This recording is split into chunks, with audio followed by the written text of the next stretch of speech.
Trixie? Aren't you supposed to be meeting Era at the cafe right now? Oh, yeah. So bakit nandito ka? Where is she? Attorney, nasa cafe pa si Attorney Era kasama na si Ate Lilet. May pinag-uusapan lang sila. Ganun ba? Well, Lilet came to me yesterday. Nag-usap kami. Sabi niya, kausapin ko daw si Era kung pwede sila magkaayos. So, okay lang sa'yo? Yeah, of course. Dapat lang na magkaayos na yung dalawang yun.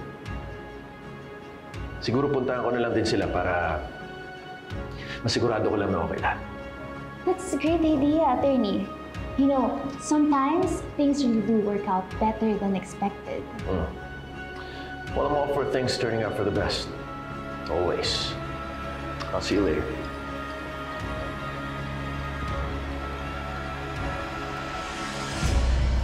You know what? I think it's time that we fix everything. Let's start sorting the papers para matapos na yung partition case. Ira, alam ko hindi madali lahat ng to. Pero gusto kong subukan. Kagabi nga pumunta ako kay Attorney Alan kasi gusto ko sanang makipag-usap sa kanya para magkabati na kami. Pero busy kasi siya.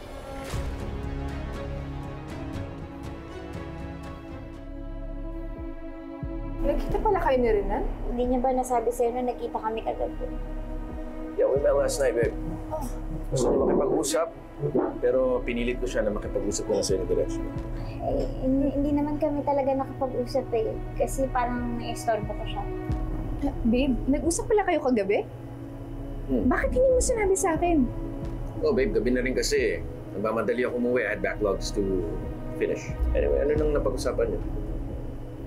Inayos na namin yung lahat. Sana maayos na yung lahat, lalo na kayong dalawa. Wala naman talagang magiging problema. Basta mangako lang si Attorney Alon na wala siyang gagawing masama sa'yo. Tama ba, Attorney Alon?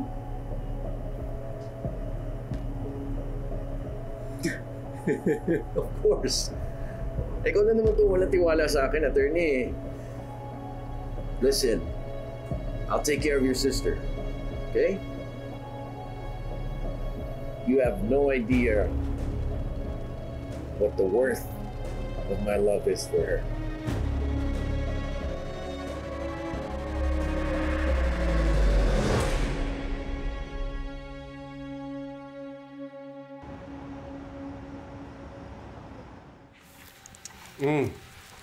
Hi, Dad.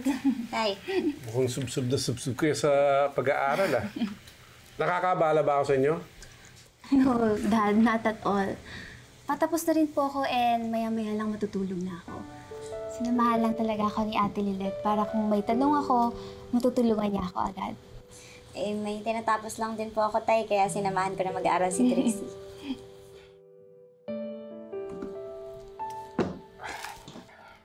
Kalahin nyo.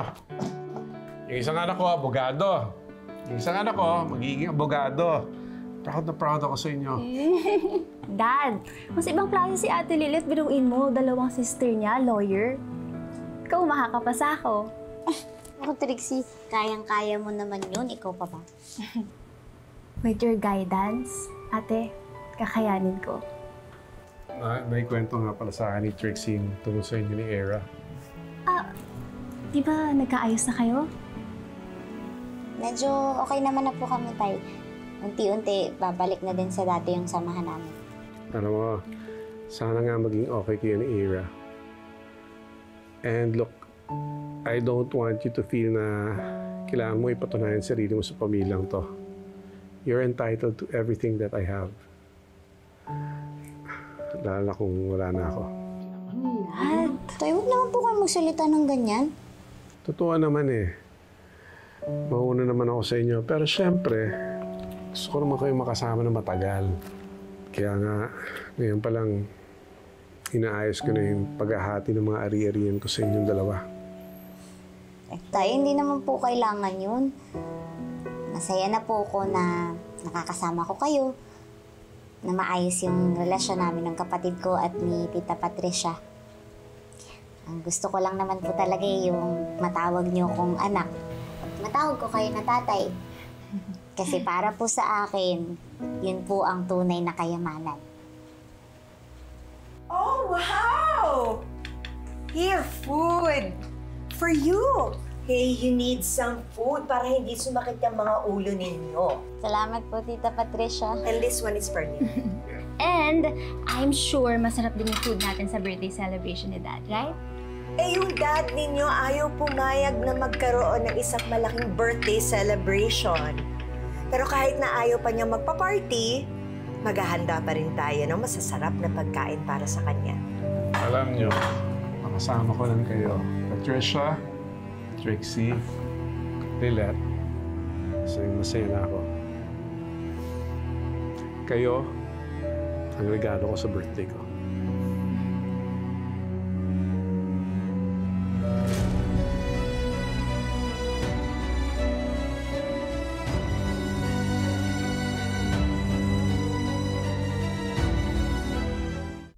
Babe, nandito ka pa? Ba't nagtatrabaho ka pa rin?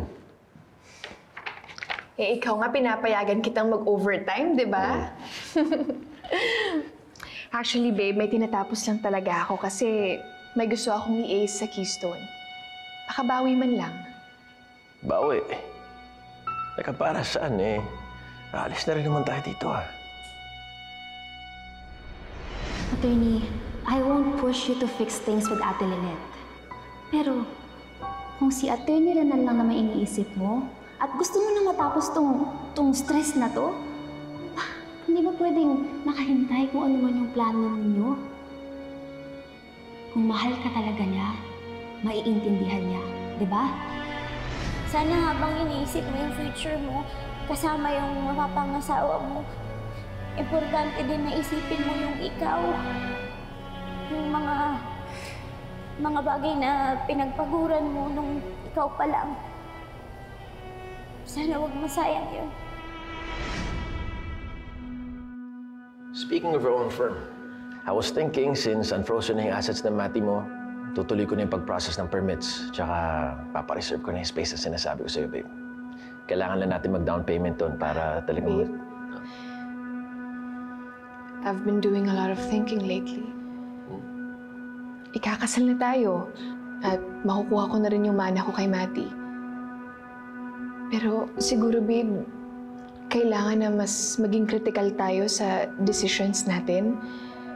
Huwag tayong magpadalos-dalos. I mean, yeah. Yeah, okay. Yeah, tama ka naman doon. Babe, kasi marami pa akong gustong gawin sa Keystone. And actually, ang dami ko pang hindi na-fulfill sa mga iniwan ni Mati. And I want to finish what she started.